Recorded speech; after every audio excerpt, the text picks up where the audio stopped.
Hi, I'm Gary Zacharias with the Apologist Bookshelf.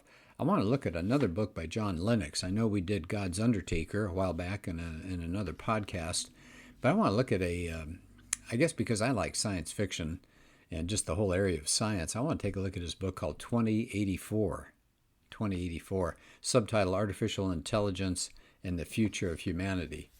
If you don't remember what I had said about Lennox, just a real quick refresher. He's professor of mathematics emeritus at the University of Oxford, a fellow in mathematics and the philosophy of science, and pastoral advisor at Green Templeton College. He's written books. He's done a lot of lectures. He's done some amazing debates, really interesting debates with people that are heavy hitters in the atheist world, Richard Dawkins, Christopher Hitchens, Peter Singer, among others. So this is his book that examines an area that we all should be interested in, and that's the future. As somebody said, I'm interested in the future because I plan to spend my life there. Let me just read to you something from the preface. He says, this book represents an attempt to address questions of where humanity is going in terms of technological enhancement, bioengineering, and in particular artificial intelligence. And then he asks a couple of questions that I think we should all be interested in. Will we be able to construct artificial life and superintelligence? Will humans so modify themselves that they become something else entirely? And if so, what implications do advances in AI have on our worldviews in general and on the God question in particular? So I want to pick one chapter as I usually do. Let me just pick one chapter out of here. And this is chapter 6. He's going to cover something called transhumanism. And I've written on that other places and done a talk on it. And I find that a really interesting field. So he's going to focus in this chapter especially on somebody named Yuval Harari, Y-U-V-A-L, Yuval Harari. He wrote a book called Homo Deus, Homodeus, two words. And he's made some claims in this book about the future. And I'm going to focus just on one of the claims that Lennox wants to look at. Harari thinks that physical death has been reduced just to a technical problem that's ripe to solution by medical science. He's very optimistic about what science can do for us. So he thinks within the not too distant future, although we may die, we don't have to die. A cure for death is going to be found. And Lennox says, as if death were a disease, but is it? And he's going to talk about that a little bit later. So that's pretty controversial, very optimistic about what science will do for us. People are fascinated, as Lennox says, with Harari's notions. In fact, a doctor that I go to has read Harari's work, and I've interacted with him on that in the past. Let me just give you a couple of quotes that Lennox has from Harari's book. Humans don't die because God decreed it, or because mortality is an essential part of some great cosmic plan. Humans always die due to some technical glitch. Every technical problem has a technical solution. We don't need to wait for the second coming in order to overcome death. Wow, that's kind of chilling in a way, coming from a Christian perspective. I read that.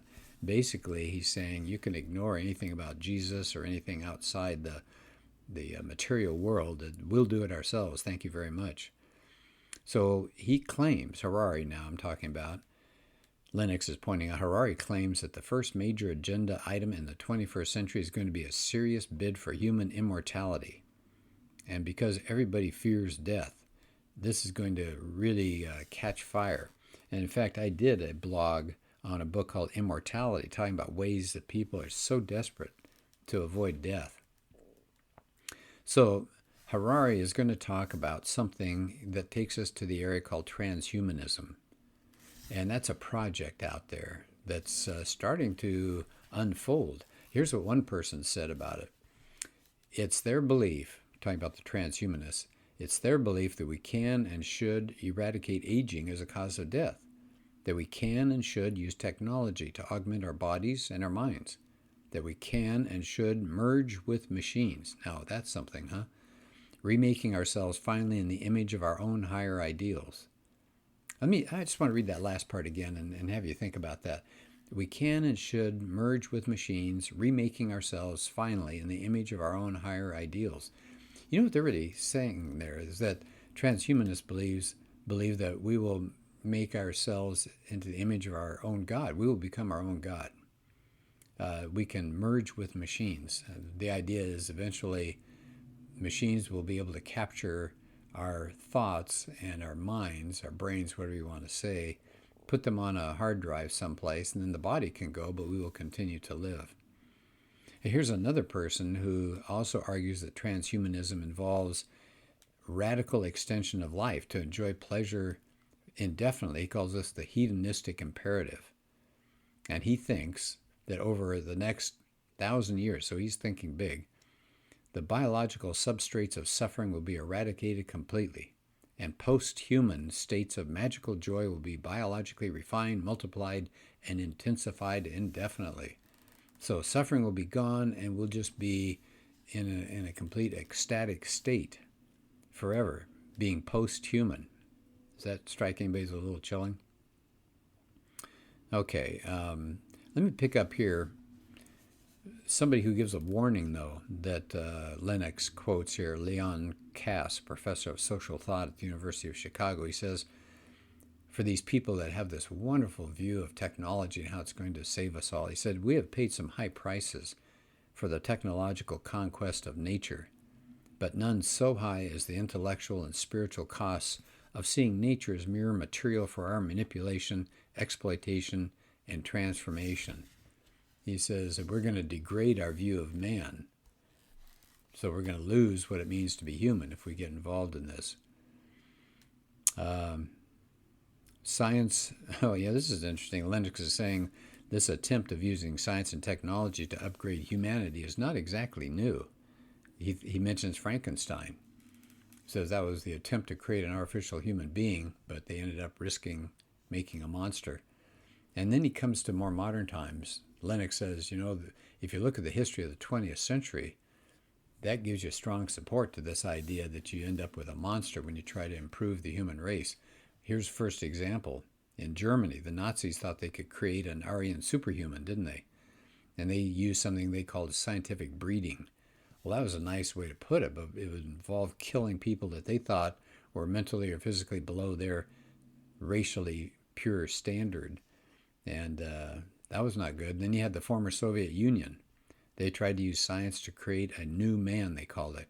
Capital N, capital M, a new man.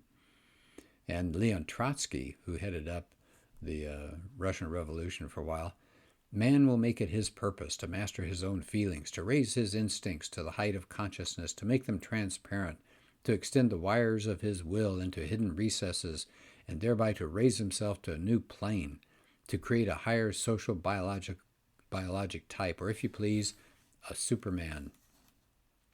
Well, how did that turn out?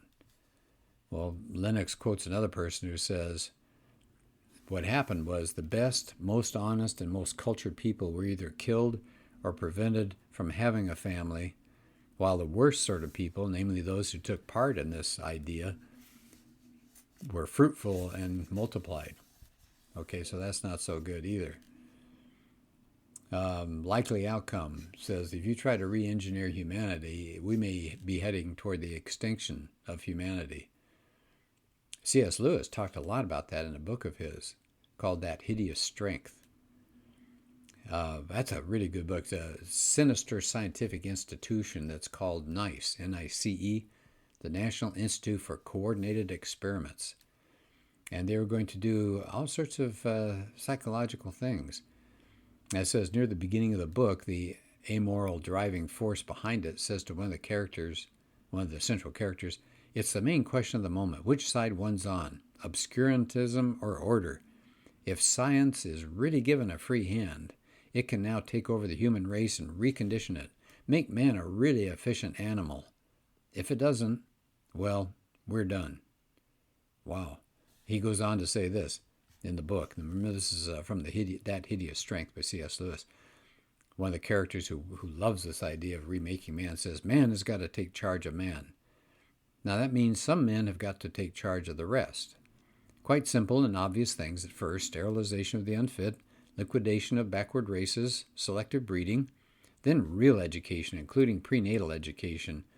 By real education, I mean one that has no take it or leave it nonsense. A real education makes the patient what it wants infallibly, whatever he or his parents try to do about it. Of course, it'll have to be mainly psychological at first, but we'll get on to biological conditioning in the end and direct manipulation of the brain. It's the real thing at last, a new type of man, and it's people like you who've got to begin to make him.